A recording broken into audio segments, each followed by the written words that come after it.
மகிமை உண்டாவதாக. இந்த நாளிலும் நாம் தேவ சமூகத்தில் கூடி அவரை மகிமைப்படுத்தும்படியாய் விண்ணப்பங்கள் வேண்டுதல் ஏறெடுக்கும்படியாய் தேவன் தந்த கிருபைக்காய் நான் தேவனுக்கு துதி ஸ்தோத்திரம் செலுத்துகிறேன். ஹல்லேலூயா.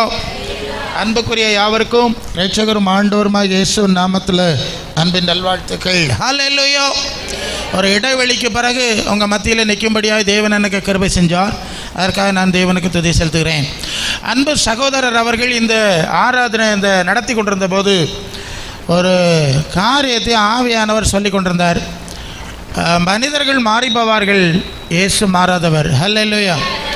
இயேசு தான் நமக்கு எல்லாத்துக்கும் எல்லாம் அப்படிங்கிற ஒரு வார்த்தையை சொன்னாங்க. அப்புறம் இன்னொரு முறை அந்த ஆண்டவருக்கு, அதாவது கர்த்தருக்கு ஊழியம் செய்ய வேண்டும், கர்த்தருக்கு ஊழியம் செய்யுங்கள் என்ற வார்த்தை அந்த ஆராதனை பகுதியில் விழுந்ததுனால நான் அந்த வசனத்தை, அந்த வார்த்தையை மையமாக வைத்து தான் சில வசனங்களை நான் பார்த்தேன். நாம் அதை சிந்திப்போம். ஆண்டவர் நமக்கு உதவி செய்யட்டும். ஹல்லேலூயா. எபிரேயர் 12ஆம் அதிகாரம் 1ஆம் வசனம் படிங்க. எபிரேயர் ஆகையால் மேகம் போன்ற இத்தனை திரளான சாட்சிகள் நம்மை சூழ்ந்து கொண்டிருக்க பாரமான அவற்றையும் சுற்றி நெருங்கி நிற்கிற பாவத்தையும் தள்ளிவிட்டு விசுவாசத்தை துவக்கிறவரு முடிக்கிறவருமா இருக்கிற இயேசுவை நோக்கி நமக்கு நியமித்திருக்கிற ஓட்டத்தில் பொறுமையோடு ஓட கடவோம். யாரை நோக்கி ஓட கடவோம்? ரொம்ப தெளிவாருங்க. இயேசுவை நோக்கி ஓட கடவோம். எனக்கு அந்த வசனம் தான் முன்னால் வந்தது. அப்படி தான் அந்த வசனங்களை நான் குறித்தேன். சரி, நாம் இயேசுவால் அழைக்கப்பட்டிருக்கிறோம். நீங்கள் எபிரேயர் 13ஆம் அதிகாரம் முதல் வசனத்தில் வந்தால் நாம் அறிக்கையிடுகிற பிரதான அப்போஸ்தலராகிய இயேசுவை கவனித்து பாருங்கள். இல்லையா? 13:1 தானே? அவரை கவனித்து பாருங்கள். ஒரு வசனம் அவரை நோக்கி ஓட வேண்டும், அடுத்த வசனம் அவரை கவனித்து உற்று கவனித்து பார்த்து ஓட வேண்டும். ஹல்லேலூயா. ஹல்லேலூயா. ரொம்ப முக்கியமான ஒரு காரியம். பல வேளை நாம் ஆண்டவராகிய இயேசுவை நேசிக்கிறோம், ஆனால் பல பிரிவுகளாக, இல்லையா? ஸ்தாபன பிரிவுகள், சங்க பிரிவுகள், ஓகே, பிரிவுகளாக நாம் பிரிஞ்சிருக்கிறோம். பிரிவுகளாக பிரிஞ்சிருக்கிறது ஒரு பக்கம் இருக்கட்டு, அதுக்கு தாண்டி ஒரு விஷயம் இருக்குங்க. மார்க்க பேதம். என்னது? மார்க்க பேதம் இல்லை, அது நீங்கள் கலாத்தியர் 5:20-21 சண்டைகள், பிரிவினைகள், மார்க்க பேதங்கள் இதெல்லாம் மாம்சத்தின் கிரியைகள்னு வாசிக்கிறோம். சரிதானே? அப்படி ஒரு விஷயமும் நம்ம மத்தியில் இருக்கிறது என்பது நமக்கு நன்றாக தெரியும், இல்லையா? இங்கே ஆண்டவர் நமக்கு கற்றுக் கொடுக்கிற காரியம் என்னவென்று சொன்னால், நான் தான் உங்களை, அதாவது 1 பேதுரு 1:19 வந்தால் அவர் நம்மை வெள்ளியினாலும் பொன்னினாலும் மீட்கப்படாமல் அவருடைய மாசற்ற இயேசு கிறிஸ்துவின் இரத்தத்தினாலே மீட்கப்பட்டு அறிந்திருக்கிறீர்கள். ஹல்லேலூயா. அவர் நம்ம மீட்பதற்கு இயேசு தம்முடைய இரத்தத்தை 2000 ஆண்டுகளுக்கு முன்பு சிந்தினார் என்பது நமக்கு தெரியும் இல்லையா? அதை விசுவாசிக்கிறோம். இதில் உங்களுக்கு சந்தேகம் கிடையாதுல்ல? வேறு யாராவது ரத்தம் சிந்தினாங்களா? வேறு யாராவது விலை கொடுத்தாங்களா? இல்லை, இட்ஸ் கிளியர். ஓகே, அப்படி தான் போனோம்.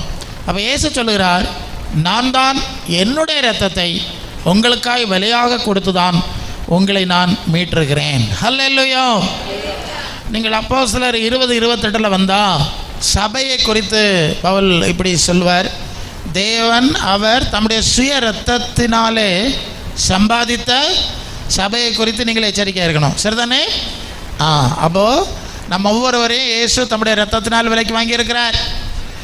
இந்த சபையாய் தம்முடைய இரத்தத்தினாலே அவர் உருவாக்கி நடத்தி கொண்டு இருக்கிறார். ஹல்லேலூயா. உங்களுக்கு யாருக்கும் இந்த விஷயத்தில் சந்தேகம் கிடையாது. அப்போ நம்ம என்ன செய்யணும்? இந்த இயேசுவை தான் நோக்கி பார்க்க வேண்டும், இந்த இயேசுவை தான் கவனித்து பார்க்க வேண்டும். கொஞ்சம் சிந்திச்சு தான் நீங்கள் போகணும். ஏன்னா நீங்கள் 1 கொரிந்தியர் 1:12-13 சிலர் என்ன சொல்கிறாங்களா? நான் பவுலை சேர்ந்தவன். இன்னொரு குரூப்பார் என்ன சொல்கிறாள்? நான் அப்பல்லோவை, இன்னொரு குரூப்பார் கேபாவை சார்ந்தவன். அப்படிலாம் சொன்னாங்களாம், இல்லையா? சொன்னாங்களாம். அப்போ அதை சொல்லிவிட்டு அவர் சொல்கிறாரு, கிறிஸ்து இப்படி பிரிஞ்சு துண்டுதுண்டாக இருக்காரா? ஒன்றுக்கு ஒன்று எதிராக இருக்காரா? நான் கத்தோலிக்கேன், நான் சிஎஸ்ஐக்காரன், நான் பெந்தைக்கோஸ்தைக்காரன், நான் இயேசு நாமக்காரன், நான் வேறு நாமக்காரன் இல்லையா, எகோவா சாட்சி, இப்படிலாம் நிறைய குரூப்ஸ் இருக்குல்ல. ஆமாங்க, சொல்லி தான் நாங்கள் அங்கே ஒழிச்சோன்னா வைக்க முடியாது. நான் எனக்கு பிரசங்க இன்டர்நேஷ்னலி போயிட்டுருக்கு, சரியா? இப்படியெல்லாம் சொல்லக்கூடாது, சரிதானே? முதல் இப்படியெல்லாம் என்ன செய்யக்கூடாது?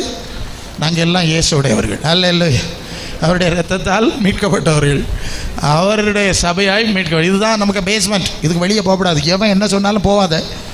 ஒருத்தன் கிறிஸ்துவ கையை உடச்சிட்டு போகிறான், ஒருத்தன் காலை உடச்சிட்டு போவான், இது மாதிரிலாம் போகக்கூடாது. நம்ம கிறிஸ்துவின் சரீரமாகிய சபை எப்படியும் அது எபேசியர் 4ஆம் அதிகாரம் 13 தானே.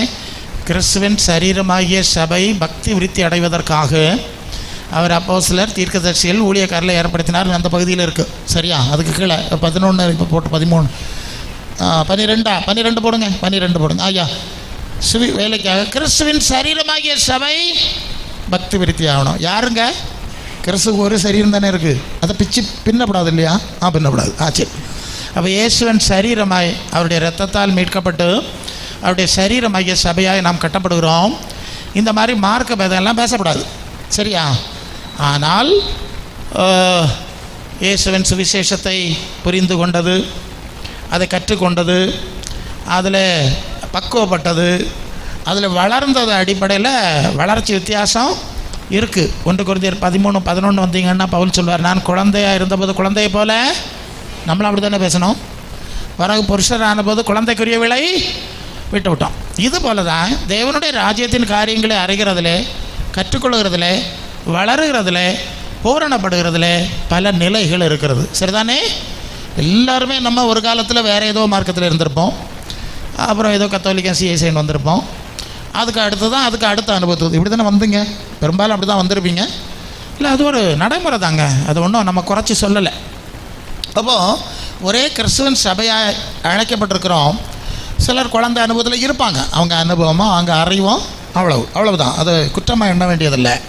இன்னொருத்தர் கொஞ்சம் வாலிப அனுபவம் வருவாங்க, அடுத்தது கொஞ்சம் பூரண அனுபவம். இப்படி வளர்ந்து போகிற அனுபவம் இருக்கிறதே தவிர வேறு பிரிவினைகள் நமக்குள்ளே இல்லை. இருந்தால் தேவனுடைய கிருபை கிடைக்காது. அதான் இயேசுன்னு சொல்லுறது வீணாயிரும். அதுக்கு வேண்டியாக இந்த அஸ்திபாரத்தை ஆண்டவர் சொல்லுவார். நீங்கள் அப்படியெல்லாம் பார்க்கக்கூடாது. ஒரே கிறிஸ்து. நீங்கள் 1 பேதுரு 2:25 வந்தால், சிதறுண்ட ஆடுகளைப் போல இருந்தீர்கள், இப்பொழுது உங்கள் ஆத்மாக்களுக்கு மெய்ப்பெரும் கண்காணியுமான இயேசுவிடத்திலே திருப்பப்பட்டிருக்கிறீர்கள். யாரிடத்திலே திருப்பப்பட்டிருக்கிறீர்கள்? இயேசுவிடத்தில் தானே திருப்பப்பட்டிருக்கீங்க. நான் இந்த சபைக்கு திருப்பப்பட்டிருக்கிறேன், நான் அந்த சபை, அப்படிலாம் பேசப்படாது, சரியா? இருந்துட்டு போட்டு அது அந்த லோக்கல் சர்ச்சஸ். நான் எல்லா சூழ்நிலையிலையும் திருப்பிரசங்கம் முதல் ஊழியர் கூட்டம் கன்வென்ஷன்லாம் பல சூழ்நிலையில் நிற்கிறேன். ஸோ அது ஏதோ ஒரு சபை, லோக்கல் சபை, அதெல்லாம் இருக்கட்டும், பேர் எதுவும் இருக்கட்டும், மாதிரி எதுவும் இருந்துட்டு போட்டு. ஆனால் இங்கே பேதுரு தான் சொல்லுகிறார், இந்த வசனத்தை சொல்கிறது இயேசுவின் பிரதான அப்போஸ்தலர் பேதுரு சொல்கிறார், நம்ம எல்லாரும் சிதறுண்டு ஆடுகளைப் போல் அலைந்து கொண்டிருந்தோம், ஒரே மெய்ப்பராகிய இயேசுவிடத்திலே திருப்பப்பட்டிருக்கிறோம். அல்லேலூயா. இந்த மனநிலை நமக்கு எப்போது இருக்கணும்? நம்ம எல்லாரும் இயேசுவின் மந்தையின் ஆடுகளாக திருப்பப்பட்டிருக்கிறோம், திருப்பப்பட வேண்டும். அதனால் ஒரு நாளும் எங்கள் சபைக்கு உபதேசம் இப்படி, அந்த சபைக்கு உபதேசம் இப்படிலாம் பேசப்படாது, சரியா? ஒரு இயேசு தானே இருக்கார், ஒரே உபதேசம் தானே இருக்குது. சரி. நம்முடைய புரிதல்லையும் வளர்ச்சியிலையும் வித்தியாசம் இருக்குது. குழந்தைகளாக இருந்தால் எல்கேஜி யூகேஜி ஸ்கூலில் சேர்க்கணும், 1ஆம் கிளாஸ் பருவானா பிரைமரி ஸ்கூலில் சேர்க்கணும், அதுக்கு பிறகு அது முடிஞ்சால் நடுநிலை பள்ளியில் சேர்க்கணும், பிள்ளை வளர்ந்தால் அங்கே சேர்க்கணும், பிறகு மேல்நிலை பள்ளி, உயர்நிலை பள்ளியா மேல்நிலை பள்ளியா இருக்குல்ல, வளர வளர அந்தந்த பள்ளியில் சேர்ப்பாங்க, அதுக்கேற்ற வாத்திமார் பாடம் எடுப்பாங்க, சரிதானுங்களா? அதுதான் உண்மை. அதோடு நடத்திக்கணும். அதுக்கு அந்த பக்கம் பிரிவினைகள் என்ன பண்ணக்கூடாது, சிந்திக்கக்கூடாது என்று ஆண்டவர் குறிப்பிடுகிறார். ஹல்லேலூயா. நீங்கள் 1 பேதுரு 5:3-4 ஊழியக்காரர்களுக்கு சொல்லும்போது, உங்களுக்கு மந்தைகளை தேவன் கொடுத்துருக்கிறார், அந்த மந்தைகளை நீங்கள் மேய்க்க வேண்டும், கட்டாயமாக இல்லை, விலட்சணமான ஆதாயத்துக்கு அல்ல, மனப்பூர்வமாக மேய்க்கணும். அப்படி இரமாப்பாய் மேய்க்கக்கூடாது, அன்புடனே மேய்க்க வேண்டும். மந்தைக்கு மாதிரி என்ன சொல்லியிருப்பதில்ல, நீங்கள் மந்தைக்கு நல்ல மாதிரியாக இருங்க, கண்காணிக்க செய்யுங்க. இங்கே நீங்கள் கவனிக்கணும், இங்கே உங்கள் கையில் ஆண்டவருடைய வார்த்தை கொடுக்கப்பட்டிருக்கிறது இல்லையா? எல்லோரும் கையில் இருக்கு இல்லையா? அந்த வசனத்தை நீங்கள் வாசிக்கணும். ஏன்னா இயேசு பக்கம்தான் நம்ம திருப்பப்பட்டிருக்கிறோம். சபையெல்லாம் அந்த பேரெல்லாம் அப்புறம் வச்சுருங்க. அப்போ இயேசுவின் வார்த்தைகளை நீங்கள் முதலாவது வாசிக்க வேண்டும். என்ன செய்யணும்? இயேசுவின் வார்த்தைகளை அது யோவான் 12:48. என்னை தள்ளி என் உபதேசங்களை ஏற்றுக்கொள்ளாதவனை நியாயம் தீர்க்கிறது ஒன்று இருக்கிறது. நான் சொன்ன வசனமே அவனை கடைசி நாளில் நியாயம் தீர்ப்பது பிரசங்கியாராக நான் கிடையாது, உங்கள் பாஸ்டரும் கிடையாது. யார் நியாயம் தீர்ப்பா? இயேசுநாதர் தானா? அது வெளிப்படுத்தல் 22:12. இதோ நான் சீக்கிரமாக வருகிறேன், அவன் கிரியைக்கு தக்கதாய் நான் அளிக்கிற பலன் என்னோட கூட வருகிறது சொல்லியிருக்கான். 1 பேதுரு 1:17. பட்சபாதம் இல்லாமல் அவன் கிரியைக்கு தக்கதாய் பலன் அளிக்கிறவரை பிதாவாக தொழுது கொண்டு வருகிறவள் ஆனபடினாலே இங்கே பரதேசிகளை செஞ்சரிக்கும் காலமளவோ பயத்துடனே நடந்து விழு.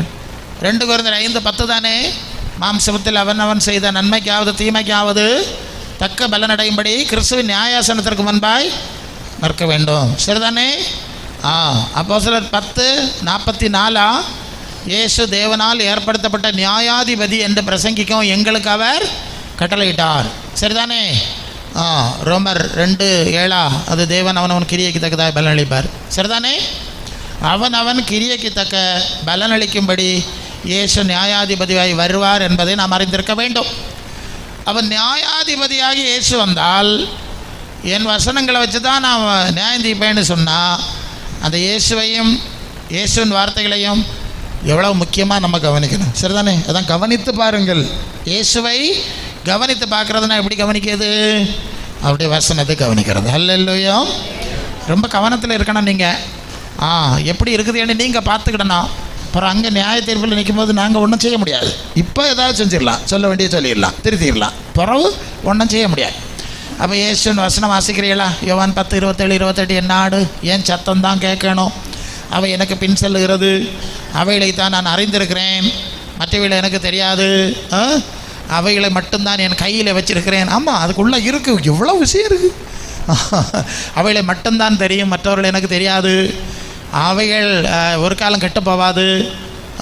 அவைகள் நான் நித்திய ஜீவனை கொடுக்குறேன். போதுமா? எல்லாம் அதுக்குள்ளே இருக்குது. நான் வருஷப்படுத்தி சொன்னேன். ஓகே, இயேசுவின் வார்த்தை வாசிக்குது எல்லாம்.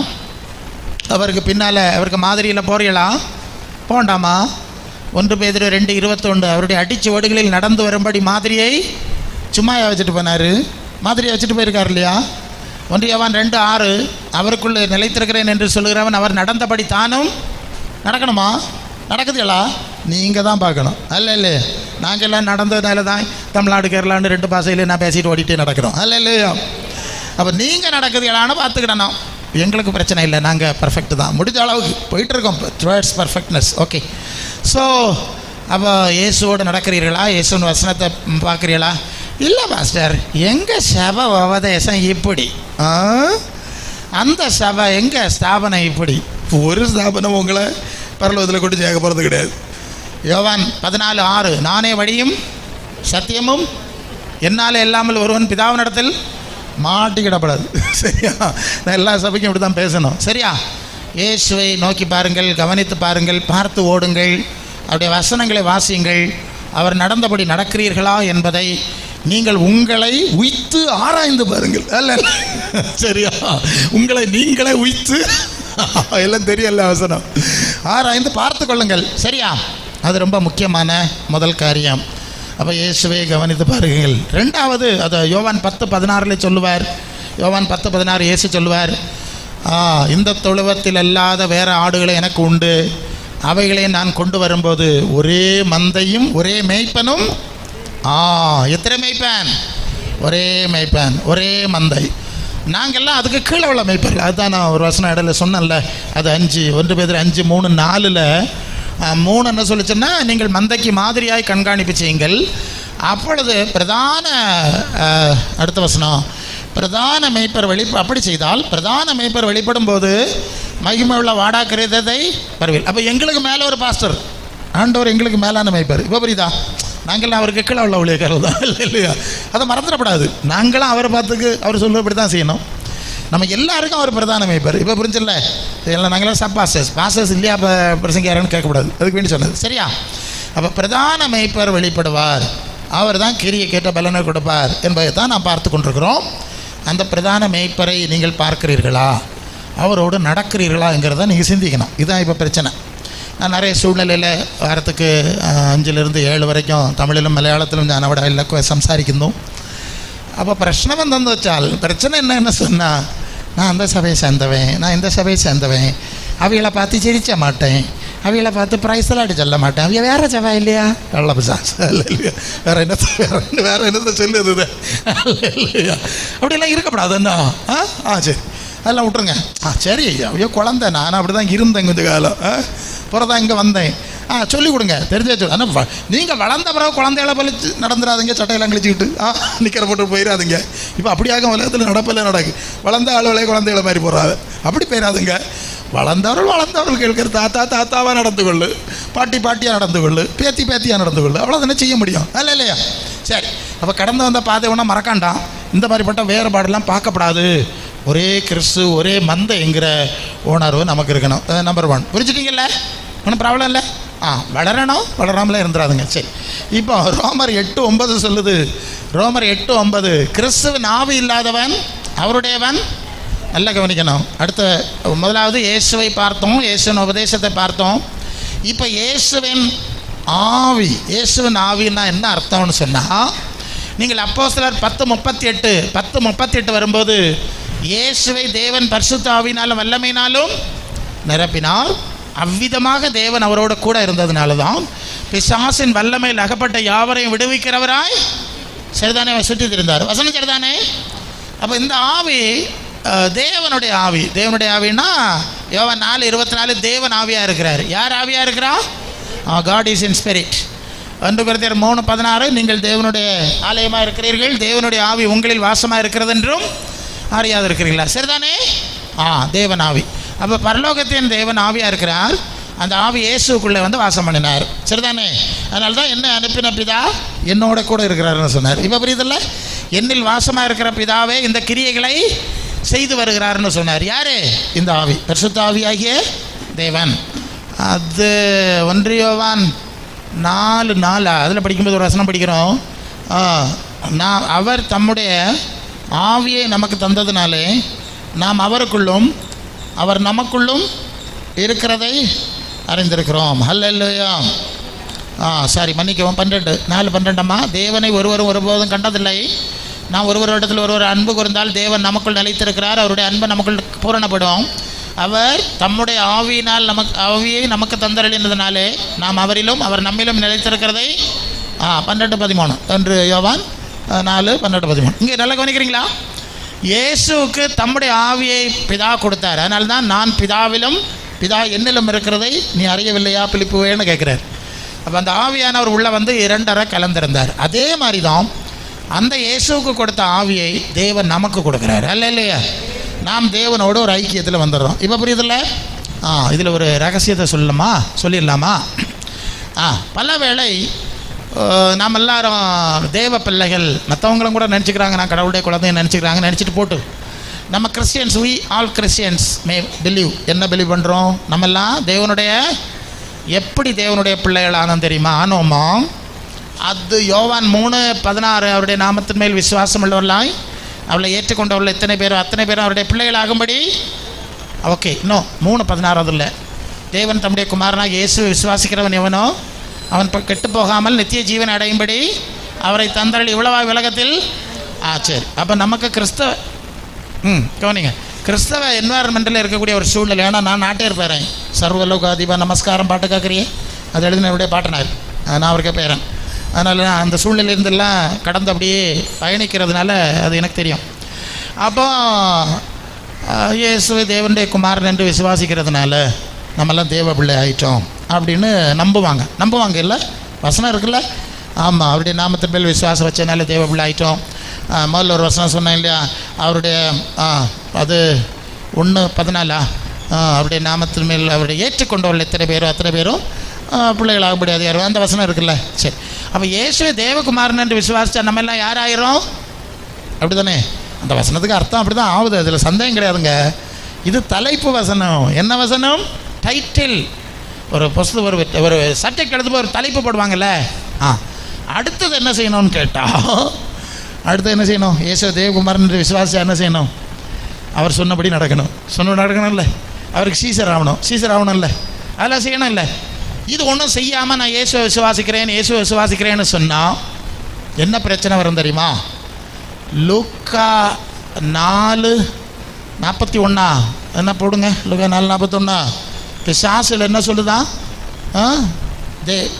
இயேசுவே என்ன இருக்குது 4:41 தான். பிசாசுகளை நீர் தேவனுடைய குமாரனாகிய கிறிஸ்து என்று சத்தமிட்டு அநேகரை விட்டு. அப்போ பிசாசுகள் என்ன விசுவாசிக்குதான்? என்ன விசுவாசிக்குது? இயேசு தேவனுடைய விசுவாசிக்குதில்ல. 8:28 போடுங்க.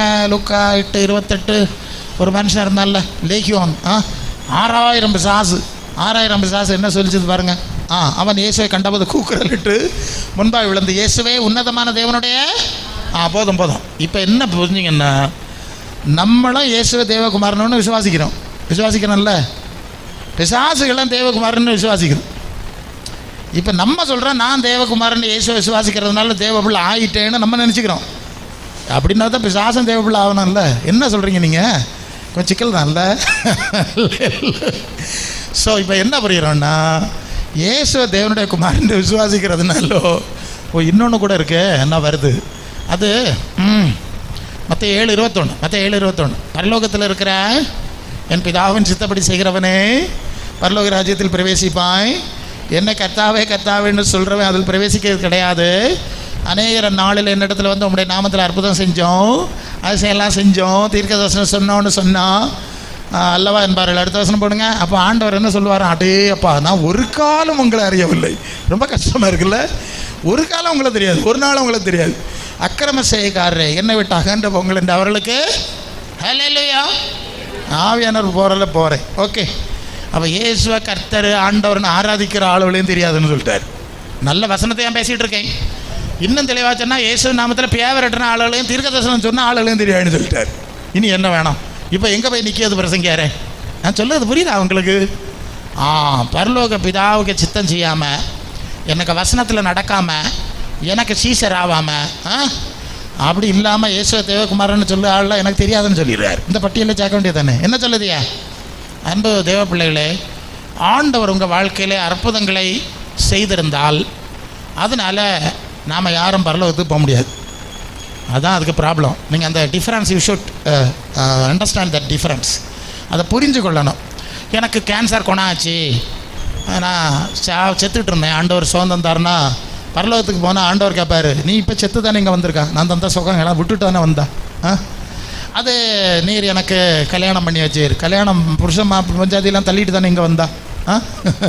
எனக்கு வீடு கட்டி தந்தீர், கார் தந்தீர், எல்லாம் விட்டுட்டு தானேடா இங்கே வந்தா? இங்கே வர்றதுக்கு என்ன கொண்டு வந்தாள்? இல்லையா? அவள் பரலோக ராஜ்யத்துக்குள்ளே போனோன்னா பரலோக தேவனுடைய சித்தம் மற்றவி ஒருத்தர் அற்புதம் செஞ்ச வீழும் போக முடியாது, அற்புதம் வாங்கின வீழும். அப்போது இயேசு நாமத்தில் அற்புதம் வாங்கினா இயேசுவை விசுவாசித்து மெய்ப்பராக ஏற்றுக்கொண்டு அவருக்கு சீடர்லாம் மாறணுமா வேண்டாமா?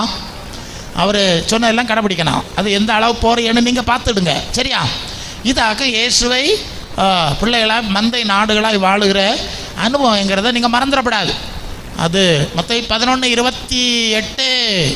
வருத்தப்பட்ட பாரம் சுமக்கிறவர்களே எல்லாரும் என் இடத்துல வாருங்க, நான் உங்களுக்கு இளைப்பாறுதல். எல்லாருங்க காணப்படம் தான் இல்லையா வசனம்? அடுத்த வசனத்தையும் படிங்களா? 12:29. நான் சாந்தமும் மனத்தாழ்மையாக இருக்கிறேன். அப்புறம் என் நுகத்தை உங்கள் மேல் ஏற்றுக்கொண்டு என்னிடத்தில் கற்றுக்கொள்ளுங்கள், அப்பொழுது உங்கள் ஆத்துமாக்கள் இளைப்பாறுதல். இதை செஞ்சுக்கலான்னு கேட்குறேன், செய்யலான்னு கேட்குறேன். இல்லை பிரச்சனை வந்துட்டு, இந்த பழைய காலத்தில் மாட்டு வண்டின்னு சொல்லுவோம். 2 மாடு காளையை நிறுத்தி அதுக்கு கழுத்தில் ஒரு நுகம் வைப்பாங்கல்ல, அது இப்படியே குனிஞ்சு இழுத்து போகும். வயல் உள்ளதுக்கு இந்த கலப்பை பயன்படுத்துகிறாங்க தெரியுமா உங்களுக்கு? முன்னால் இப்போ வயல் இல்லைங்க, அதுக்கும் அப்படி தான். எங்களுக்கு வயலெல்லாம் இருந்து நாங்கள் எல்லாம் ரொம்ப பழக்கம் இல்லை. 2 பக்கம் 2 மாடு அதை இழுத்துட்டுப்போம். இது மாதிரி நான் சொல்கிறது என் உபதேசம் எல்லாம் கேட்டு உங்கள் தோளில் எடுத்துடணும், கழுத்தில் எடுத்து பொறுமையோட தாழ்மையோட கீழ்ப்படிதலோட கற்றுக்கொண்டால் உங்கள் ஆத்மாக்களுக்கு இளைப்பாறுதல்.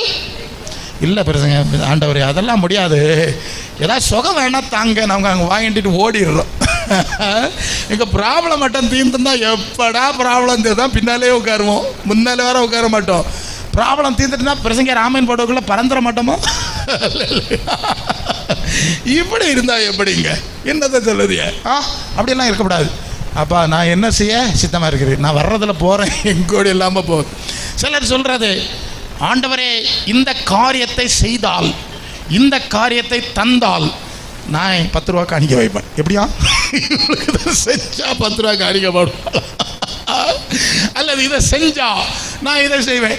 நிறைய இருக்குது. ஏதோ இப்போ நம்ம தாவேக்காவா இவரா முதல்வர் நாளைக்கு ஒரு உத்தரவு போட்டா முகமூடி போடடாடா போடு, ஓகே அதை செஞ்சா எனக்கு தோணுனா இப்படியெல்லாம் உங்களுக்கு பேச முடியுமா? ஆண்டவர்கிட்ட வந்து பயங்கர கண்டிஷன். இதை செஞ்சா இனிமேல் இப்படி பேசப்படாது. நான் யாருக்கு பேசுறேன்னு எனக்கு தெரியாது. இனிமேல் இப்படி பேசி பழகிடப்படாது. அதை செஞ்சா இதை தந்தா இது வந்து நோ. அப்போஸ்தலர் 9ஆவது அதிகாரம் அது 5ஆம் வசனமா 4-5 போடு. பவுல் சொல்லாரு. பவுல் வேகமாக போயிட்டுருக்காரு. அதுக்கு அடுத்த வசனம் போடுங்க. அதுக்கு அடுத்த வசனம் அல்ல இல்லையா லிபிகனரஷ் அல்லரஷ். ஓகே இருக்கட்டும், ஸ்டாப் ஹியர். சி பவுல் ரொம்ப வேகமாக ஓடுறாரு.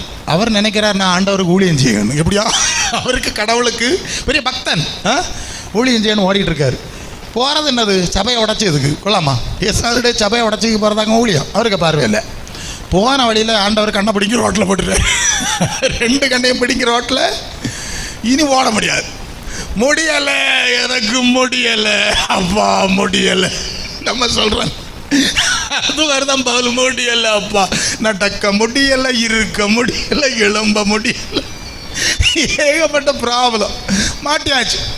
மாட்டினோடனே ஆண்டவர் பேசுகிறாரு. பேசினா என்ன செஞ்சுருக்கணும்? முதல்ல எனக்கு கண்ணை திறந்து விடும், அதுக்கப்புறம் அடுத்த காரியம் பார்க்கலாம். நீங்கள் அப்படி தானே சொல்கிறீங்க.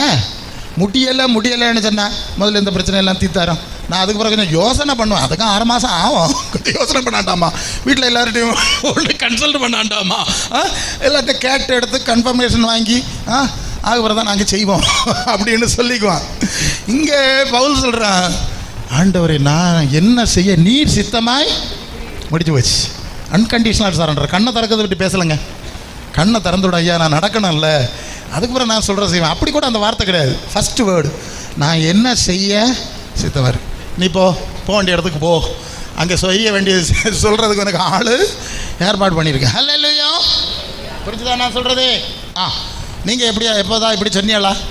அதானே நம்ம பிரச்சனை தீராத்தது. அல்ல நேரத்தை அன்கண்டிஷனல் சரண்டர் ஆகிருந்தா பிரச்சனை ஈஸியாக இருந்திருக்க பார்த்து. இது நம்ம கடந்து வட்டக்கரங்க வெட்டி ஆகி போச்சு. அல்லையா, சரி. அப்போ என்ன புரிஞ்சுங்க? ஏசுநாதர்கிட்ட உடனே சரிப்பா நீர் என்ன செய்ய விரும்புகிற அதை செய்யும்.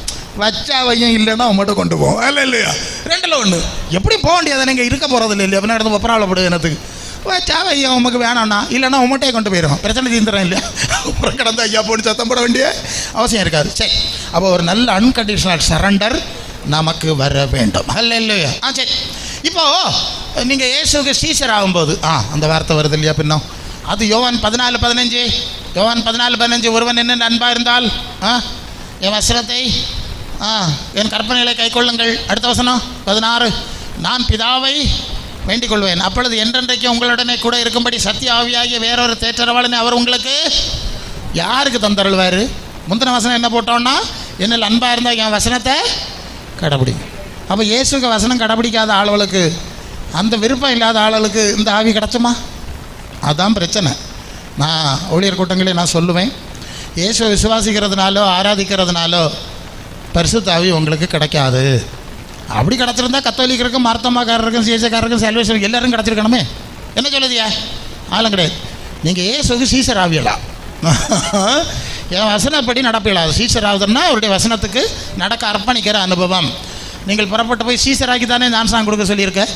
10, 28, 19, 20 சீசராக்கி தான் ஞானசாங் கொடுக்கணும். சரிதானே? Make them disciples and then baptise. கவனிக்கிறீங்களா? அப்போ இயேசுவன் வசனத்தின்படி நடக்க அவருக்கு சீசராக அர்ப்பணிக்கிறவருக்கு மட்டும்தான் இந்த சத்திய ஆவியை இயேசு அனுப்புவார். யார் அனுப்புவது? இயேசு தானே. அது யோவான் 15:26. யோவான் 15:26 பிதாவின் இடத்துலேருந்து உங்களுக்கு அனுப்ப போகிறவரும் பிதாவின் இடத்துலேருந்து புறப்படுவரும் நான் உங்களுக்கு அனுப்ப, அது போட்டு 15. பிதாவின் இடத்துலேருந்து நான் உங்களுக்கு அனுப்ப போகிறவர் பிதாவின் இடத்துலேருந்து புறப்படுகிறவருமாகிய சத்திய ஆவின்னு சொல்லியிருக்கு. அப்போ நான் தான் இந்த ஆவியை அனுப்புவேன். யார்? இயேசு. இயேசு இயேசு புரியுதா? அப்போ இயேசு அனுப்பினானா என்ன செய்யணும்? அவருக்கு பின்னால் நடக்கணும். அவருக்கு பின்னால் நடந்ததுன்னா காரியம் சாதிச்ச முடியும். உலகத்தில் ஒரு காரியம் சாதிச்சானா அப்பா ஏசப்பா டடி மம்மி டடி மம்மின்னு பாட்டு பாடிட்டு நடக்குது இல்லையா? இது மாதிரி இயேசுவின் வசனத்தின்படியும் மாதிரியிலே நடக்கிறதுக்கு அவருக்கு பின்னால் எனக்கு பெருசாகி தாரம் சத்தியாவியா தாரம் பொய்யின் ஆவியிலாகும் கிடக்கேன் சத்தியாவி தாரம் பரலோக ஆவி தாரம்னு கேட்டுக்கிட்டே நடந்தால் அவர் தான் அனுப்பி வைக்கிறார். இல்லை நான் அனுப்புகிறேன். அப்போ வேறு யாரும் பிரசங்கியார்கிட்டையெல்லாம் போனாலும் நடக்காது. எனக்கிட்ட சமீபத்தில் ஒரு பிரசங்கியார் ஃபோனில் கேட்டார். என்ன கேட்டார்னா, பாஸ்டர் நீங்கள் செபன் நடத்தினா அபிஷேகம் எல்லாம் இறங்குமா பாஸ்டர்? அவர் கொஞ்சம் வேடிக்கை கேட்டார். நான் சொன்னேன், இது அபிஷேகம் இறக்க அதிகாரம் எனக்கு ஆண்டவர் தரையிலையே, அவர்லேயே அபிஷேகம் கொடுப்பேன்னு சொல்லுவார். ஏசுனார் சொல்லுவார் நான் கொடுப்பேன்னு, நீங்கள் போய் காத்துருங்க நான் தரேன். அவர் தரேன்னு சொல்லுவார். இப்போ நான் இறக்குறது எப்படி? இதை நான் ஒன்றும் இறக்க முடியாது. ஒன்று செய்யலாம், இயேசுக்கு சீசர் ஆகுது எப்படின்னு நான் படிப்பிச்சலாம். இல்லையா? இவ மனசை ஆண்டவர்கிட்ட திருப்பலாம் இல்லையா? அது அர்ப்பணிக்க வைக்கலாம். அங்கேயும் ஒரு பிரச்சனை இருக்குல்ல.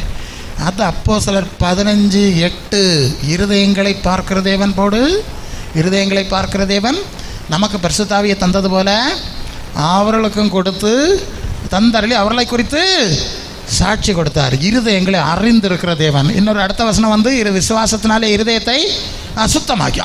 ஓகே நல்லா கவனிச்சுக்க. அப்போ அவர் இருதயத்தை சுத்தமாக்கணும்.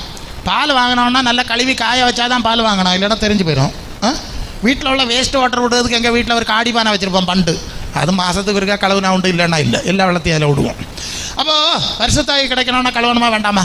நீ ஞானஸ்நானம் பெற்று பாவங்கள் போக கழுவப்படும், சரியா? அப்போ கழுவணும். கழுவலைன்னா பியா வந்துடும். அது வேறு பிரச்சனை இருக்கு. என்ன வந்தாச்சு டேய், அழுக்கு பாத்திரத்தோட நீ ஆவின்னு சத்தம் போட்டியான்னா பியா உள்ள வந்துடும், அழுக்காவி வந்துடும், அசுத்தாவி வந்துடும். கழுவப்படுக்கு ஒப்பு கொடுத்தீங்கன்னா பரிசுத்தாவி வந்துடும். இப்போ புரிஞ்சுட்டா ஷார்ட்டா? நீங்கள் புரிஞ்சுட்டா நல்லது. அப்போ ஏசுனார் தான் அந்த ஆவி தருவார். சில பிரசங்க மாதிரிலாம் என்ன செய்யுதுன்னா, சபையில் ஆவி வரையில் பிரசங்கியார். அப்போ என்ன செய்வோம், சென்னையிலிருந்தும் பெங்களூர்லேருந்து ஒரு பிரசங்கியார் நிறைய சாக்கில் கொண்டு வந்து ஆவி கொடுத்துட்டு போகிறாராம். அவரை கூட்டிகிட்டு வர்றது. அவர் வந்து கரைக்கு திரிக்கி அடிச்சுட்டு போயிடுறாரு. இங்கே யூடியூப்பில் நிறைய பார்க்குது இல்லையா? நான் சொல்ல டேய் அப்படி போய் சிக்காதவனு கையில் ஏசுநாதர் நான் தருவேன் ஆவின்னு சொன்னா நீ எவன்கிட்ட போய் நிற்கா? நீ அவருக்கு கோவம் வரும், தாரவரும் தரமாட்டார். பிறகு மரியாதை அவருக்கு பாதில் இருந்தேன்னா அவர் தருவார், இல்லைன்னா சிக்கலில் மட்டும் பிறகு அது என்ன பாஸ்டர் அப்படி சொல்லுதிய? யோவான் பேதுரு ஜோம் பண்ணி கை வைத்தவர்கள் பரிசுத்தாவி வந்து என்ன பாஷை பேசினார்கள். பவுல் வச்சார், நான் பவுலின் மர அவதாரம். அவர் செத்து போனார் இல்லையா, 2000 வருஷம் ஆயிடுச்சு இல்லையா? அதனால் நான் இப்போ 2000 வருஷம் கழிச்சு பவுலுக்கு அவதாரம், யோவானுக்கு அவதாரம், பேதருக்கு அவதாரமாக வந்திருக்கேன்னாக்க அவ்வளோ படம் காட்டுவாங்க. நான் ஊழியர் கூட்டத்தில் பேச சொல்லேன், டியர் பாஸ்டர்ஸ் நீங்கள் ஒன்று நல்லா கவனிக்கணும். இந்த ஆளெல்லாம் இப்படி தான் சொல்லிட்டு வராவ, நீங்கள் எல்லாம் ஏமாந்து கிடக்குது இல்லையா? இந்த ஆளெல்லாம் நீங்கள் கொஞ்சம் நல்லா கவனித்து பார்க்கணும். இயேசுவை கவனித்து பார்க்கணும்னு சொன்ன மாதிரி கவனித்து பார்க்கணும் இல்லையா? பார்த்தா அந்த பவுலுக்கு, அந்த பேதருக்கு, அந்த யோவானுக்கு உபதேசம் அந்த ஆள்கிட்ட இருக்கான்னு கேளுங்க பார்ப்போமே. அவர்கிட்ட இருக்க ஆவி இவர்கிட்ட இருக்குன்னா அவருக்கு உபதேசம் இருந்திருக்கேன் இல்லையா? அவருக்கு மாதிரி இருந்திருக்கேன் இல்லையா? புரியுதா நான் சொல்லுது? மாதிரி இருந்திருக்கேன். அதான் நல்ல ஒரு வசனம் வாஸ்தவம், மந்தைக்கு மாதிரியாய் இயேசுவன் மாதிரி நான் மாதிரி வைத்து போனேன், யோவான் 13:15. அதே மாதிரி மாதிரி அப்போஸ்தல மாதிரி, அந்த மாதிரி இருக்கான்னு நீங்கள் பாருங்கள். இருக்காது. இயேசுவிட்ட உபதேசம் இருக்காது, மாதிரியும் இருக்காண்டாமா. என் நுகத்தை என்னிடத்தில் ஏற்றுக்கொண்டு என்னிடத்தில் கற்றுக்கொள்ளுங்கள்னு சொன்னார் இல்லையா ஆண்டவர்? கற்றுக்கொண்டிருந்தால் அந்த மாதிரி வந்திருக்குமா? வராதா? வரேன் இல்லையா? அந்த மாதிரி இருக்காது, அந்த உபதேசம் இருக்காது. அப்போ இவருக்குள்ளே இருக்க ஆவி பவுலுக்குள்ளே இருக்க ஆவி இல்லை, பேதுருக்குள்ளே இருந்த ஆவி இல்லை. ஈஸி தானே இல்லையா? ரொம்ப போட்டு குழப்பாண்டான், ரொம்ப ஈஸி. இதை பார்த்துக்கிடுங்க, இதான் பிரச்சனை. அவன் வேற ஒரு ஆவியை கொண்டு இறக்குவான். நான் கன்னியாகுமரியில் ஒரு கத்தோலிக்க சபை பக்கத்தில் சுவிசேஷ பிரசங்கத்துக்கு கூட்டிகிட்டு போனாவே வீட்டுக்கூட்டான். அங்கே போனால் கதவெல்லாம் அடைச்சிட்டாக்கும் உள்ள, ஏன்னா அடிச்சு போடுவான். வேணாம், அங்கேயே இருட்டு வாக்கில் நைஸாக போயிட்டான். அங்கே முதல்ல ஒரு ஆராதனை நடந்து துள்ளி குதித்து பயங்கரமாக அந்நிய பாஷையெல்லாம் பேசி பயங்கரமாக ஆர்ப்பாட்டம். நான் நினச்சேன் கத்தோலிக்க ஏரியாவில் பிரசங்கம் பண்ணோன்னு பிரசங்க யாரையும் கூட்டிகிட்டு போனால் இங்கே அந்நிய பாஷையில் ஆடி பறந்துட்டு இருக்குது. அப்போ இங்கேயும் அந்த ஆவி வந்துட்டு, அப்போ நான் என்ன பிரசங்கம் பண்ணுது ஆண்டவரே அப்படின்னு இருக்கேன். எனக்கு ஆண்டவர் ஒரு வசனம் தந்தார், மத்தேயு 6:31. முதலாவது தேவனுடைய ராஜ்யத்தை அவருடைய நீதியையும், சரிதானே வசனம்? சரிதானே? தேவனுடைய ராஜ்யம்னா பரலோக தேவ சித்தம் செய்வது தேவராஜ்யம், சரிதானே? பரலோக தேவ ஆவியினாலே நடத்தப்படுகிறது தேவராஜ்யம். அது ரோமர் 8:14, சரிதானே? இந்த 2 காரியம் அப்படி சொன்னார். தேவ ஆவியினால் நடத்தப்படுவது தேவராஜ்யம், பிறகு பரலோக ராஜ்யம். அங்கே போனோம். இந்த இடத்துல தேவராஜ்யம் உங்களுக்குள்ளே இருக்கிறதே இல்லையா? வசனம் நேரம் இல்லை. சரி சரி, அப்போ இதுதான் தேவராஜ்யம். அப்போ தேவராஜ்யத்தை தேடுங்கள்னு ஆண்டவர் சொல்லுறதுலேருந்து அப்போ ஆளுவையெல்லாம் தேவராஜ்யத்துக்கு உள்ளே இல்லையோ, வெளியே இருக்கா அவ்வளோ இல்லையா? அப்படி தானே அர்த்தம் ஆகுது. வீட்டுக்குள்ளே வருங்கன்னா வெளியே ரோட்டில் நிற்கான்னு தானே அர்த்தம். வெளியே இருக்கா அவளா? அப்போ அது என்ன ஆவி? அது லூக்கா 4:5 பிசாசு சொல்கிறான், உலகம் முழுவதும் எனக்கு ஒப்புவிக்கப்பட்டிருக்கிறது. Okay, number 1. 2 கொரிந்தியர் 4:4 இப்பிரபஞ்சத்தின் தேவன் மனக்கண்களை குருடாக்கினான். ஓகே. அடுத்தது எபேசியர் 2:2 ஆகாயத்து அதிகார பிரிவின் ஆவிக்கேற்றபடி உலக வழக்கத்தின்படியெல்லாம் நீங்கள் நடக்கிறீர்கள். அடுத்த வசனம், எல்லாம் வசனம் வேகமாக வருது, அந்த வேகத்தில் போட முடியாது, சரியா? ஓகே. எபேசியர் 6:12 வான மண்டலத்தில் உள்ள பொல்லாதாவியின் சேனைகளுடன் போராட்டம் உண்டு. 1 கொரிந்தியர் 2:12 நாங்கள் உலகத்தின் ஆவியை பெறாமல் தேவனால் எங்களுக்கு அருளப்பட்டதை அறியும்படி தேவனிடத்திலிருந்து புறப்பட்டு வந்த ஆவியையே பெற்றோம். இப்போ 2 ஆவியாச்சான்னு கேட்டேன். அப்போ பரலோகத்திலிருந்து வந்த ஆவினால் நடத்தப்பட்டால் பரலோக ராஜ்யம், பூலோகத்தின் ஆவி அல்லது பிசாசனுடைய ஆவினால் நடத்தப்பட்டால் வேறு ராஜ்யம். சரிதானே? நல்லா கவனிச்சுடுங்க. நான் இப்படி இந்த கம்பேரிட்டிவாக பேசிகிட்டு இருக்கேன், ஒரு 2 நிமிஷம் பேசியிருப்பேன். அங்கே அந்த அந்நிய பாஷை பேசி துள்ளி குதிச்சில்லையா ஒரு பொம்பளை, அது அங்கே இருந்து 2 கையை முறுக்கிட்டாய், நான் யாருன்னு தெரிய மாட்டான். கொள்ளாம கதை. அங்கே இருந்து நான் யாருன்னு தெரிய மாட்டான்னு நான் சொன்னேன், நீ யாருன்னு தெரிய விரும்பல, ஓடி போயிரு. தரையில் விழுந்து சர்ப்பம் மாதிரி நெளிஞ்சு வாமிட் பண்ணி ஓடி போயிடுச்சு. கொள்ளாமா? இப்படியெல்லாம் எங்களுக்கு நிறைய அனுபவம் இருக்குது, நிறைய படிச்சு தந்திருக்காரு. அப்போது நமக்கு இயேசு சீசத்துவத்துக்கு அர்ப்பணித்தா இயேசு ஆவியை கொடுப்பார். இல்லைன்னா அந்த பயம் இப்படிப்பட்ட ஆவியை கொடுத்துட்டு போயிடுவான். அது பயமாக இருக்குது பிரசங்க. யார் பயம்? ஒரு பக்கம் அந்நிய பாசை, மறுபக்கம் பயம். நீ அந்நிய பாசையில் ஆடு இல்லையா, இவனுக்கு ஏன் அந்த பயம் அது வேற ஆவி. அந்நிய பாசையை பேசிக்கிட்டு அதில் பிரச்சனை. பயப்படுத்துகிறவருக்கு அடிமைத்தனத்தின் ஆவியை கூடாமல், அது ரோமர் 8:15 பயப்படுகிறதுக்கு அடிமைத்தனத்தின் ஆவியை பெறாமல் அப்பா பிதாவை என்று கூப்பிடத்தக்க புத்திர சுவிகார ஆவியை, ஒரு பக்கம் அந்நிய பாஷை, மறுபக்கம் பயம். நான் என்ன வேணும்? இல்லையா? இது வேற ஏக்கம் பார்த்துக்க. அந்த பயவளுக்கு தலையில் அவள்கிட்ட தலையை கொடுக்காத, அவனோள்கிட்ட இருக்க ஆவியை உனக்குள்ளே இறக்கி வச்சுட்டு போயிடுவான். இல்லையா? அப்புறம் அவனுக்கு ரசிகன் ஆகிடுவான். நீ அந்த ஆவி அவனுக்கு ரசிகன் ஆக்கிடும். இயேசு ஆவி தந்தால் இயேசுவின் சீசன் ஆவாய், இவனை தந்தால் அவனுக்கு ரசிகன் ஆவாய். கொஞ்சம் ஆழமாக தான் இருக்கும் பாருங்கள் நம்ம பிரசங்கம். எல்லாம் எப்போது நீங்கள் கேட்குதானே, நான் எப்போது தானே வருவேன். இல்லையா? சரி. இப்போது கிறிஸ்துவின் ஆவின்னா இயேசுக்குள்ளே இருந்த ஆவி. இந்த ஆவி வந்தால் என்ன நடக்கும்னு சொன்னால், கலாத்தியர் 4:19 கிறிஸ்து உங்களில் உருவாகும் அளவு மறுபடியும் கற்ப வேதனைப்படுகிறேன். அப்போ இந்த ஆவி வந்தால் இயேசு நமக்குள்ளே என்ன செய்வாரா? உருவாவாரா? அது எப்படி பிரசங்கியார் உருவாது? இப்போ பிலிப்பியர் 2:5 கிறிஸ்து இயேசுடைய சிந்தையே உங்களிலும். அப்போ இயேசுநாதருக்குள்ள குணம் வருமா? அந்த சிந்தை வருமா? அந்த கனி வருமா? அந்த தாழ்மை வருமா? அந்த பரிசுத்தம் வருமா? என்ன சொல்லுங்க, வரணுங்கிறது இல்லையா பிரசங்கம்? இல்லையா? இதுவரை தெரியாட்டா ஆழத்தை தெரிஞ்சுடுங்க. அது வருதான்னு நீங்கள் பார்க்கணும். அப்போ கிறிஸ்துவின் சிந்தை நமக்குள்ளே உண்டாக வேண்டும். அப்படி கிறிஸ்து அதான் இயேசுவே கவனித்து பாருங்கள் அப்படிங்கிற லைன்லையாக நம்ம வந்துட்டுருக்கோம். எபேசியர் 4:11 கிறிஸ்துவின் நிறைவான வளர்ச்சியின் அளவுக்கு தக்க எபேசியர் 4:11 பூரண புருஷராகும் வரைக்கும், இல்லையா? அப்படியே அனைவரும் தேவனுடைய குமாரனை பற்றி விசுவாசத்தில் அறிவிலும் ஒருமைப்பட்டவர்களாய் கிறிஸ்துவின் நிறைவு. அப்போ இயேசுவின் பூரணம் நமக்குள்ளே உண்டாகணும். இங்கே உண்டாகணும். 2 கொரிந்தியர் 4:16 14 நாங்கள் சோர்ந்து போகிறதில்லை, புறம்பான மனுஷன் அழிந்து உள்ளான மனுஷன் நாளுக்கு நாள் புதிதாக்கப்படுது சொல்லியிருக்கு இல்லையா? இன்னர் மேன், உள்ளான மனுஷன். எபேசியர் 3:16 அவருடைய ஆவியினாலே உள்ளான மனுஷனில் வல்லமையாய் பலப்படணும்னு சொல்லியிருக்கா? அப்போ இயேசுக்குள்ளே இருந்த ஆவி வந்தால் இயேசுவின் சிந்தை குணம் நமக்குள்ளே என்ன செய்யும்? உருவாகி வளர்ந்துக்கிட்டே வரணும். பிரசங்கியாரே, நான் பணத்தில் வளர்ந்துருக்கேன், வீட்டில் வளர்ந்துருக்கிறேன், காரில் வளர்ந்துருக்கேன்லாம் சொல்லப்படாது. இது உங்களை விட மற்ற அளவில் நல்லா உயர போகிறாள். இல்லையா?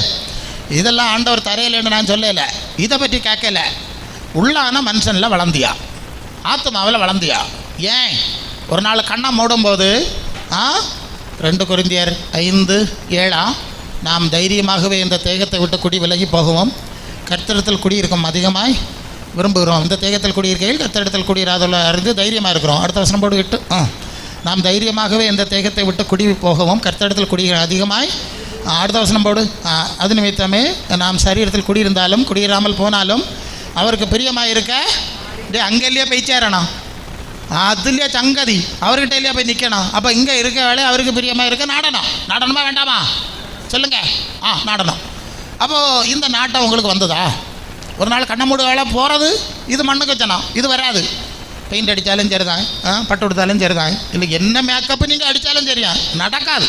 மைக்கேல் ஜாக்சனுக்கு நடந்தவங்களுக்கு தெரியாதாகும், என்னத்தை எல்லாம் அவத்தை கட்டிட்டு மண்ணுக்கு போயிருக்கான். சரி, அதனால் இது வராது, உள்ளான மனுஷன் வரும். அது 1 பேதுரு 1:24. மாம்சமெல்லாம் புல்லை போல, அதன் மகிமையெல்லாம் புல்லின் போய் போல இருக்கிறது. புல் உலர்ந்தது, பூ உதிர்ந்தது தானே, உதிர்ந்து போனா இல்லையா. இங்கே இருக்க பாட்டியும் சரி நானும் சரி வாலிபத்தில் வேறு மாதிரி இருந்தோம், இப்போ வேறு மாதிரி ஆகிட்டோம். அல்ல இல்லையா, இனியும் வேறு மாதிரி ஆயிடுவோம். அல்ல இல்லையா. அப்போ புறம்பான மனுஷன் அழிஞ்சிடும், உள்ளான மனுஷன் நாளுக்கு நாள் புதிதாக்கப்படுது. எப்படி புதிதாக்கப்படணும்? இயேசுவை போல. ஹல்லேலூயா, இயேசுவை போல புதிதாக்கப்படணும். நீங்கள் எபேசியர் 4:15 போடுங்க. நாம் இனி குழந்தைகளாயிராமல் போடுங்க.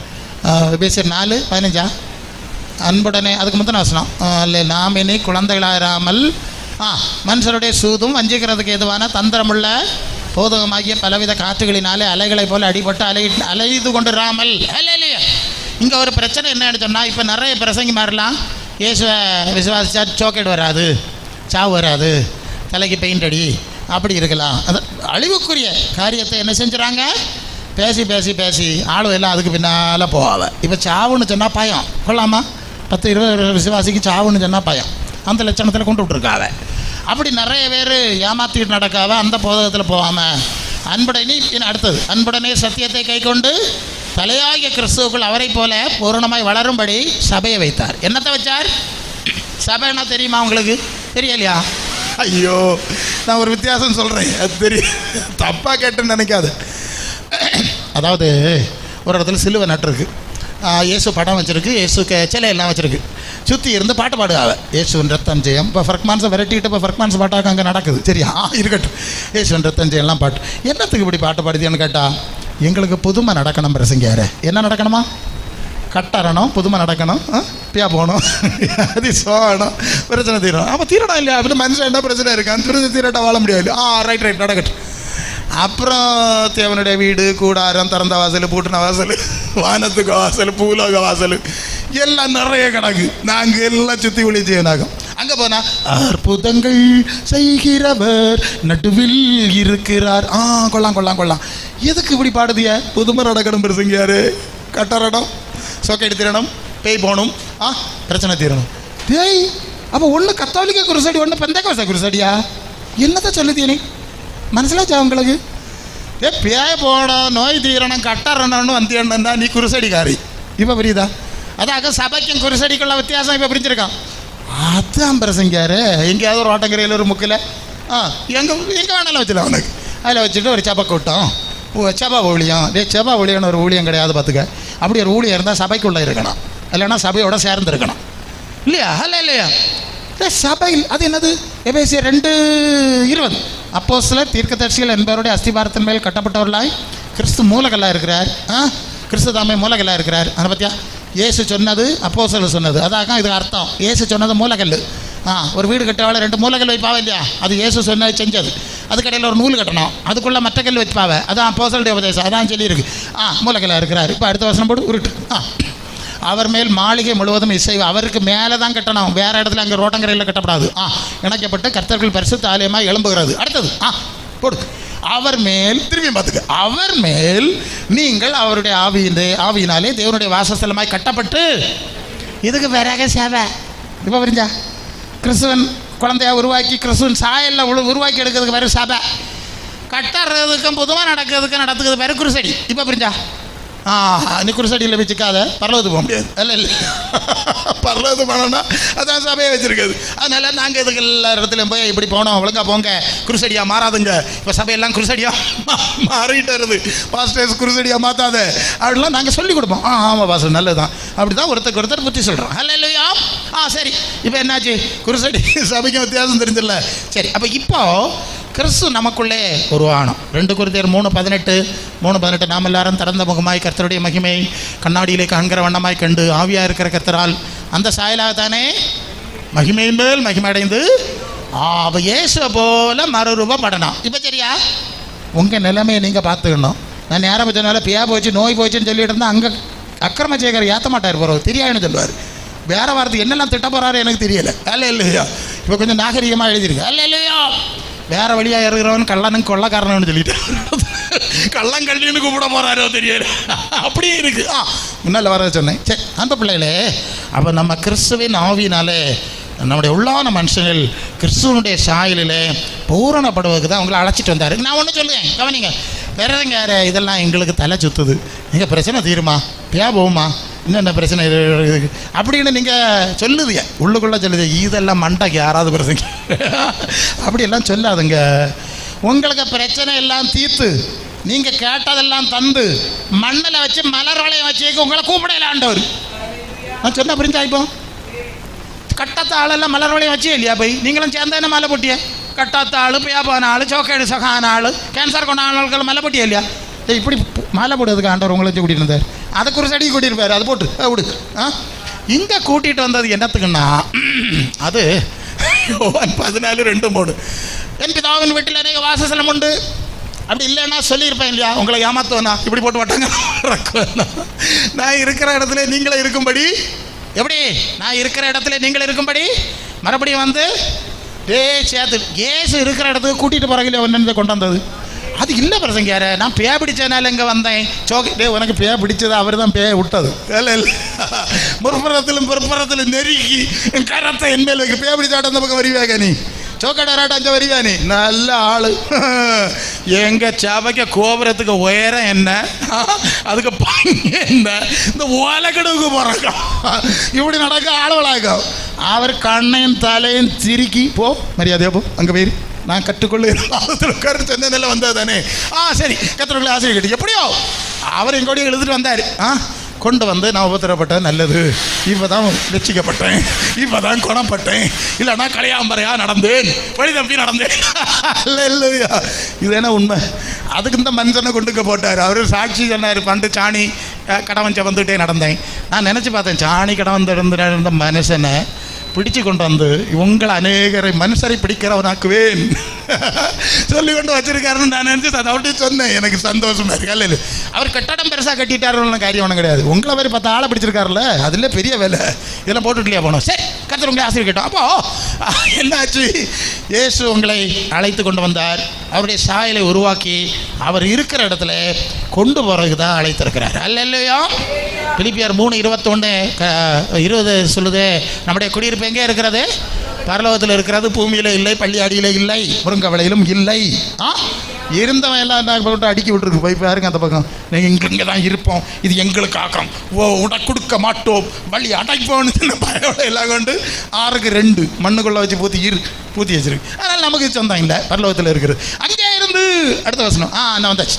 அங்கே இருந்து நம்முடைய கர்த்தராக இருக்கிற இயேசு என்ன ரட்சகர் வர பார்த்து கொண்டிருக்கிறோம். அவர் அடுத்த வசனம் போடு. அவர் தம்முடைய வல்லமையான செயலினாலே நம்முடைய அற்பமான சரீரத்தை அவருடைய மகிமையான சரீரத்துக்குப்பாய் இதுக்காகவும் என்ன கூட்டிகிட்டு வந்தது.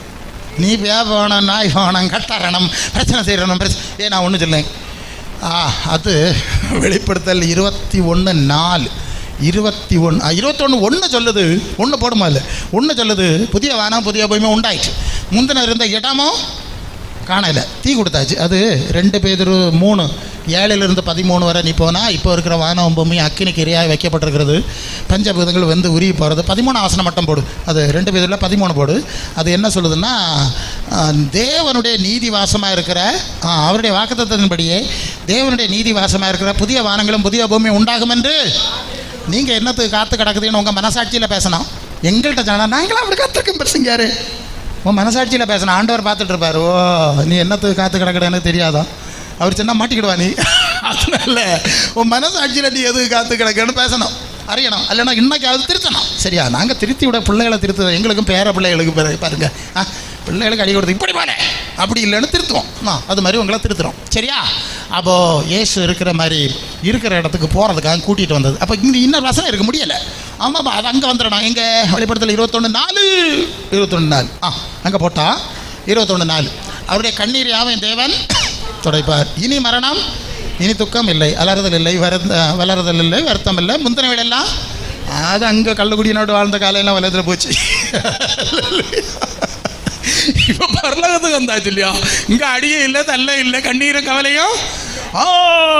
அப்போ கண்ணீர் யாவையும் துடைப்பாருன்னு போட்டிருக்கு. அப்போ எல்லா கண்ணீரையும் தொடச்சது அங்கே தான் துடைப்பார், இங்கே தொடச்ச மாட்டாருன்னு அர்த்தம் ஆகுதில்ல. அர்த்தம் ஆகுதான்னு கேட்டேன். உன் துக்க நாட்கள் முடிஞ்சு போகணும் பிரசங்க மாதிரி சொன்னால் தப்பு இல்லை. அது எங்கே முடியும்னு இங்கே போட்டுருது இல்லை இல்லைன்னா 1 போய் 3 வரும், 3 போய் 5 வரும். நீ சாவு வர பிரச்சனை உனக்கு தீராது. நான் சொல்லி தான் ஆகணும்.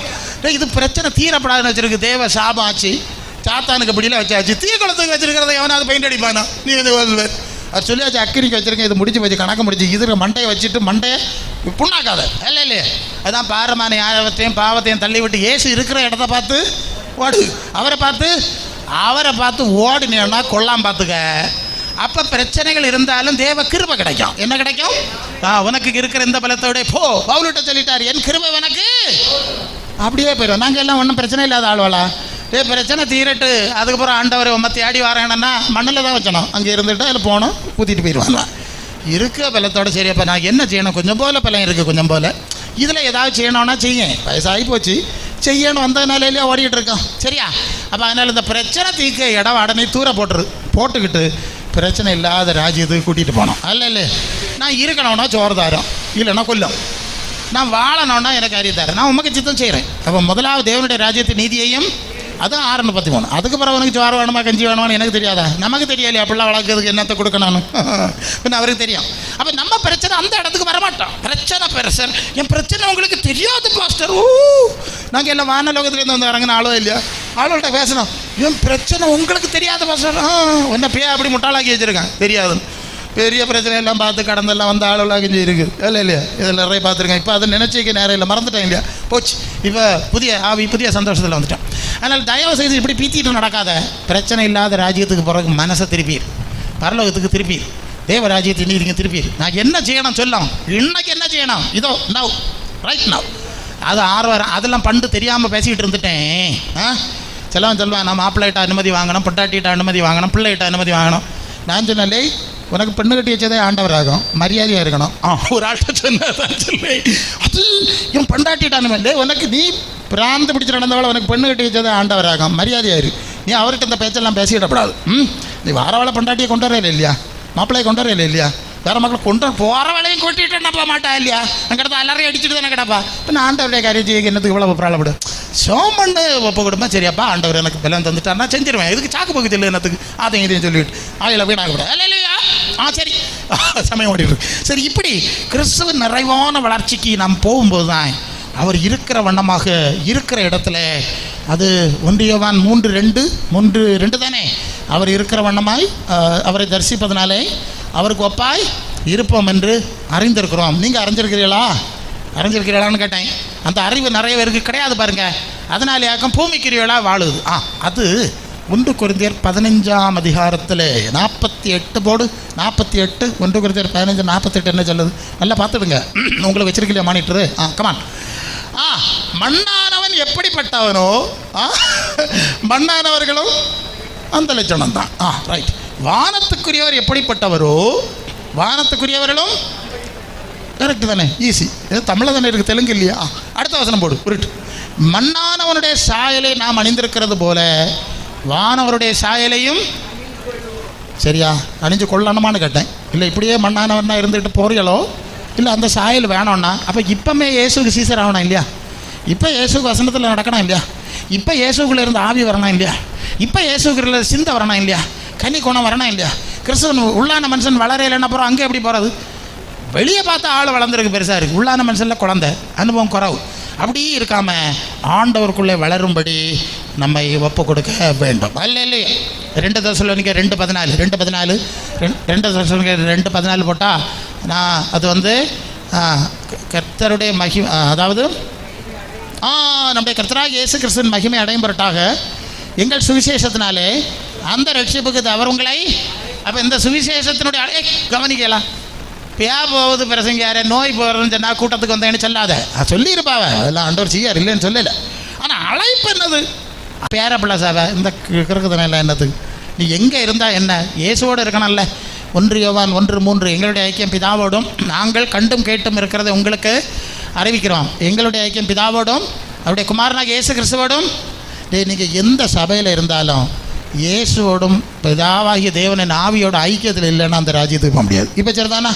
நான் சபை வேறுபாடு பேசாதான் நான் தொடக்கத்திலே சொன்னேன். அதெல்லாம் நாங்கள் பேசலை. வளர்ச்சியிலே அனுபவத்திலேயும் வித்தியாசம் இருக்குது. நீங்கள் இதை படி அல்ல இல்லையா? ஆமாம், நாங்கள் அப்படி குழந்தையாக இருந்தோம், வளர்ந்துருக்கோம், மற்றவங்களுக்கு சொல்லி கொடுக்குறோம். இந்த பிரிவினைக்காக அந்த வார்த்தையை நான் பயன்படுத்தலை, சரியா?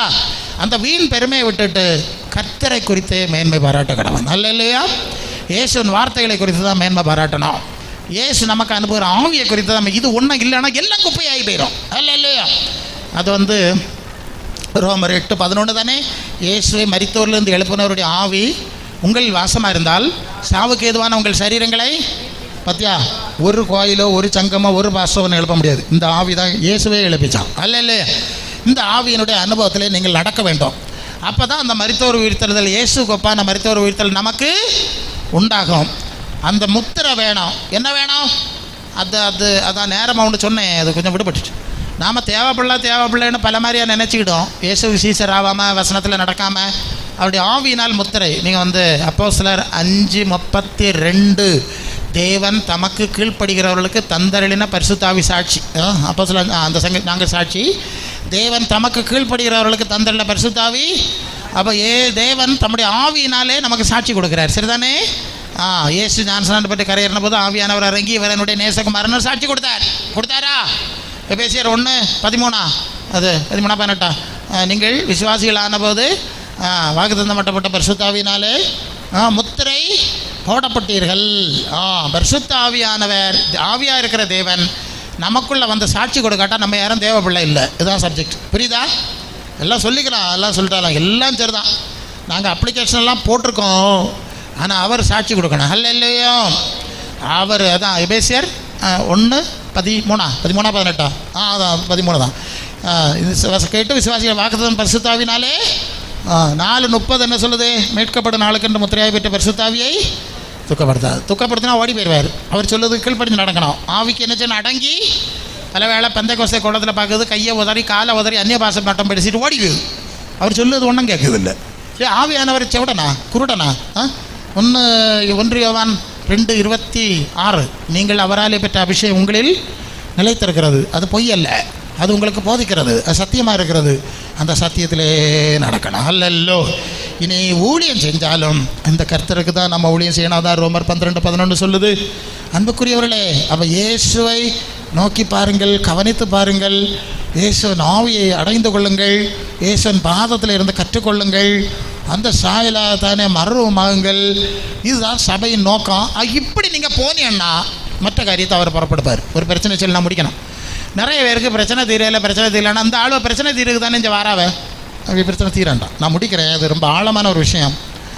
இப்போ ஆண்டவர் என்ன சொல்கிறாருன்னா, நீ தான் நான் இருக்க இடத்துக்கு வரப்போகிறதில்லை, உனக்கு அந்த ஆசை இல்லை, பின்ன உனக்கு என்னத்துக்கு நான் பரிகாரம் செய்யணும்? உனக்கு சோக்கடை ஆந்திக்கணும், உன்னை நான் உயிரோட வச்சணும்னு கேட்காரு. ஷார்ட்டாக புரிஞ்சா?